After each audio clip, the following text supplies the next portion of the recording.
C'est la ministre de l'Éducation nationale. Vous voyez aussi que l'éducation nationale est la mère de nos priorités à La Réunion. Vous l'avez aperçu ou pas? Si. Lorsque l'on met sur notre budget, nous mettons 230 millions pour l'école, pour l'éducation. Nous avons en charge 45 lycées publics. On rajoute 5 lycées privés. C'est les 50 lycées. À mon époque, il y avait 2 lycées. Nous avons maintenant 45 lycées. Nous avons 41 000 enfants qui fréquentent ces lycées. C'est la rentrée aujourd'hui. Ceux qui rentrent en seconde, là, ils tremblent un petit peu.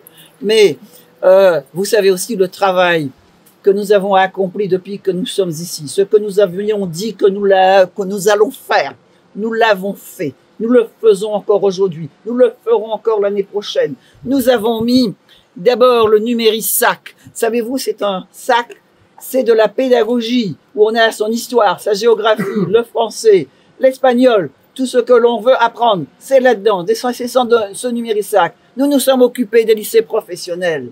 Vous savez, le lycée professionnel, lui, il est un petit peu méprisé, mais il ne faut pas mépriser lui. Avec le recteur, nous avons parlé de Jean-Louis Etienne qui a fréquenté le lycée professionnel et qui est devenu ce grand savant que l'on connaît aujourd'hui, ce grand navigateur. Ah donc, les parents, soyez fiers que ces enfants aillent dans des lycées professionnels et nous avons mis en place ce qui s'appelle Equipaou. Presque 700 € pour que les enfants puissent être à l'aise à l'école. Et alors, marmaille, Gonividi tient pas de bout, 1 € la cantine à 1 €. Et donc, nous avons aujourd'hui, on va savoir demain, combien d'enfants vont manger à la cantine.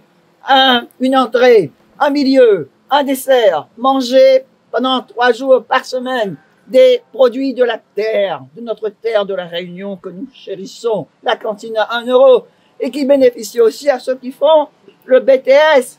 Ça va, bonne maman, ça va aussi quelquefois à l'université. On est fiers de notre université lorsqu'on a 25 000 universités. Moi, j'ai connu l'université où il y avait une fac de droit qui était très bonne, une fac de lettres. Maintenant, on regarde notre université, elle est juste là, des Yazot là. Et donc, nous avons également, et vous le savez, nous allons, pour nos 3100 décrocheurs, nous allons mettre ce que l'on appelle les études surveillées. Et les étudiants, les masters, les doctorants, ils vont venir apprendre ce qu'ils connaissent à des enfants qui connaissent pas trop, que là pas bien suivre le cours. Et nous mettons pour commencer, ce seront 9 lycées, dont un lycée professionnel, lycée d'enseignement général, un lycée agricole, le lycée de Saint-Paul. Et donc, nous mettons pour commencer 215 000 € jusqu'à ce que nous couvrent les 45 lycées que nous en avons. Alors, pour nous, l'école, c'est merveilleux, mais nous avons des points de divergence. Nous connaissons aussi les PVC, Paris, Créteil, Versailles, où l'on envoie nos enfants qui peuvent travailler ici à La Réunion. Parle pas nous de concours national. D'autres aussi, journalistes, d'autres qui parlent de concours national. Foutez-moi la paix avec le concours national. On a besoin ici à La Réunion que ceux qui connaissent cette terre, qui parlent créole, qui connaissent notre histoire, que les autres, ils restent ici pour travailler. Ils apprennent cœur donc. Lorsque un enfant, lorsque ses parents ont des enfants, des fois on a divorce, on a tout ça. Et nous avons un problème aussi pour le remplacement. Mais monsieur le recteur nous a donné une réponse positive pour dire que le remplacement, on croyait que c'était surtout dans les lycées, dans le secondaire, mais c'est dans le primaire. Alors il faut que l'on fasse un effort.